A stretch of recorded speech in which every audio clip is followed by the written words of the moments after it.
বেলা 11:10। তো আমরা এখন দাঁড়িয়ে আছি জয়পুর জঙ্গলের মাঝে। জাস্ট জয়পুর জঙ্গলের ভিউটা একবার শুধু দেখো, কত সুন্দর ভিউ। তো আজকে এমন একটা জায়গা নিয়ে যাব যেটা হয়তো সম্বন্ধে নাম শুনে থাকবে। তো জায়গাটা খুবই সুন্দর জায়গা। ইংরেজ আমলের দ্বিতীয় বিশ্বযুদ্ধের সময় তৈরি হয়েছিল সেই এয়ারপোর্ট, যেখানে যুদ্ধ বিমান ওঠানামা করতো। সেই জায়গাটা তোমাদের সামনে আমি আজকে তুলে ধরব। এই চ্যানেলটা দেখতে পাচ্ছ, এটা হচ্ছে কংসাবতীর যে ড্যাম, মুকুটমণিপুর।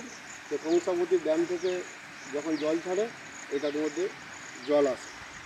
এই জঙ্গলের মাঝে প্রচুর ছোট ছোট খাল নালা করা আছে, যেগুলো গ্রীষ্মকালে জঙ্গলের যে পশু পাখি থাকে তাদের জল খাওয়ার জন্যে চ্যানেলগুলো কাটা থাকে।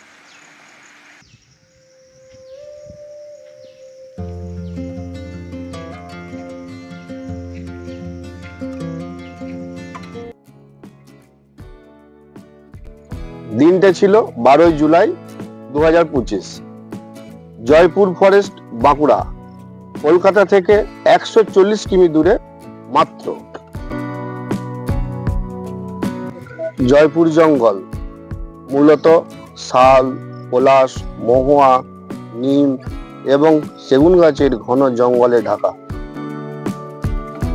কিছু জায়গায় সূর্যের আলো মাটিতে পৌঁছাতে পারে না, যা এই জঙ্গলের প্রাকৃতিক সৌন্দর্যকে আরো বাড়িয়ে তোলে। শান্ত এবং শীতল পরিবেশের মধ্য দিয়ে আমরা রাঙামাটির পথ ধরে এগিয়ে চললাম।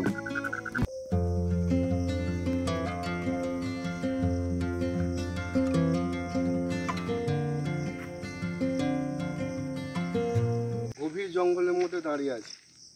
এখানে জায়গাটার কি নাম সেটা কিন্তু পার্টিকুলার বলা যাচ্ছে না। এইখানে নিস্তব্ধতাই হচ্ছে মেন। যদি এখানে বন্যপ্রাণী কোনো অ্যাটাক করে, বাঁচার কোনো উপায় থাকবে না।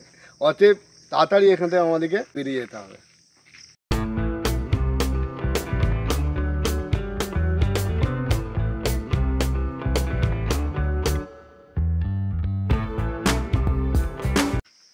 রাস্তায় যেতে যেতে জঙ্গলের মাঝে একটা ওয়াচ টাওয়ার দেখতে পেলাম। এই ওয়াচ টাওয়ারটায় উঠে দেখা যাক যে জঙ্গলের ভিউটা কতটা দেখা যায় বা বন্য প্রাণীর কোনো দেখা মিলে কিনা। এইটা হচ্ছে ফার্স্ট ফ্লোর। এইখান থেকে একটা অপূর্ব একটা দৃশ্য আমরা দেখতে পাচ্ছি। এই প্রাকৃতিক সৌন্দর্য সত্যি খুব সুন্দর।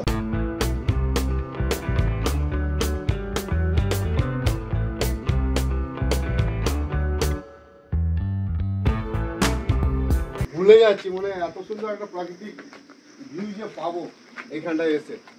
দেখা আবার একটা সিঁড়ি আছে, তৃতীয় ফ্লোরে এসেও আবার একটা সিঁড়ি আছে। চতুর্থ ফ্লোরে উঠে আমরা দেখবো, একটু কষ্ট করে উঠবো, দেখি চলো। একটু সাবধানে উঠতে হবে, কারণ প্রচুর খাড়াই এটা। দেখি উঠে চলো। বাহ, দারুণ দারুণ, অসাধারণ ভিউ, দারুণ লাগছে। একদম শাল গাছের আমরা উপরে উঠে গেছি, নিচে জঙ্গল বা কিছু কিছু বড় বড় গাছও উঠে গেছে উপর দিয়ে।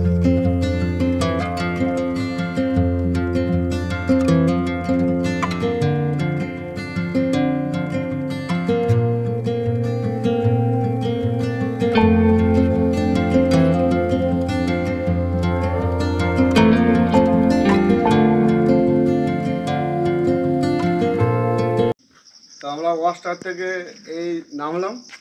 তো এরপরে দেখি আমাদের গন্তব্যস্থল যেটা এয়ারপোর্ট, ওখানে যাব। দেখি রাস্তায় যেতে যদি কোনো ভালো ভিউ পাই তাহলে তুলে ধরবো তোমাদের কাছে।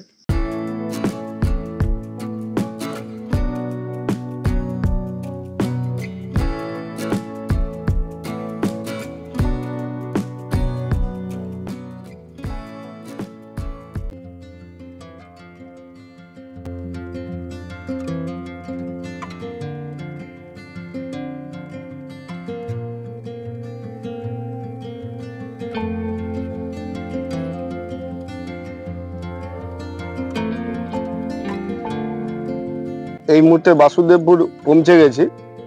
তো রাস্তার ধারে একটা চায়ের দোকান পেলাম, তো এখানে এক কাপ চা খেয়ে আমরা আবার যাব সামান্য একটু রেস্ট নিয়ে।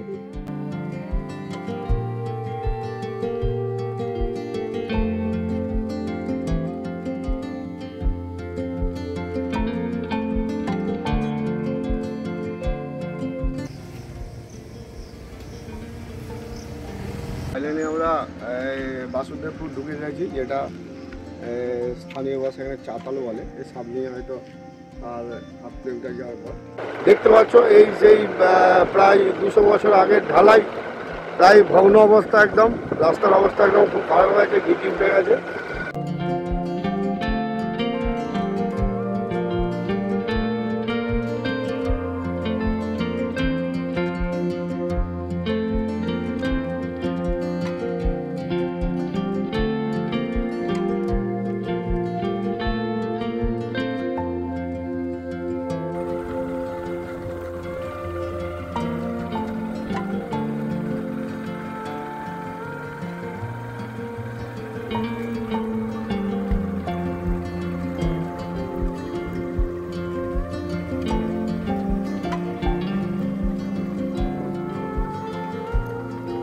অবশেষে আমরা সেই ব্রিটিশ আমলের তৈরি চাতাল, এই চাতালে পৌঁছালাম, যেটা স্থানীয় ভাষায় চাতাল বলে, কিন্তু অ্যাকচুয়ালি এটা ইন্ডিয়া এটা ব্যবহার করতো যুদ্ধ, দ্বিতীয় বিশ্বযুদ্ধের সময় এটা তৈরি হয়েছিল।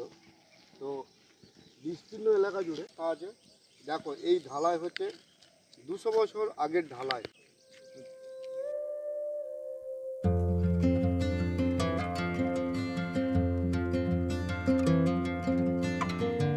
জয়পুর বাসুদেবপুর চাতাল, যা স্থানীয়ভাবে বাসুদেবপুর এরোড্রম নামে পরিচিত। এটি বাঁকুড়া জেলার জয়পুর জঙ্গলের মধ্যে অবস্থিত। দ্বিতীয় বিশ্বযুদ্ধের সময় আমেরিকার সৈন্যরা এটি তৈরি করেছিল এবং এখানে একটি সুন্দর রানওয়ে ছিল। বর্তমানে এটি বিষ্ণুপুর ভ্রমণে আসা পর্যটকদের জন্য একটি আকর্ষণীয় গন্তব্য, যা বনের সৌন্দর্য উপভোগ করার পাশাপাশি এই ঐতিহাসিক স্থানটিও দেখতে যান।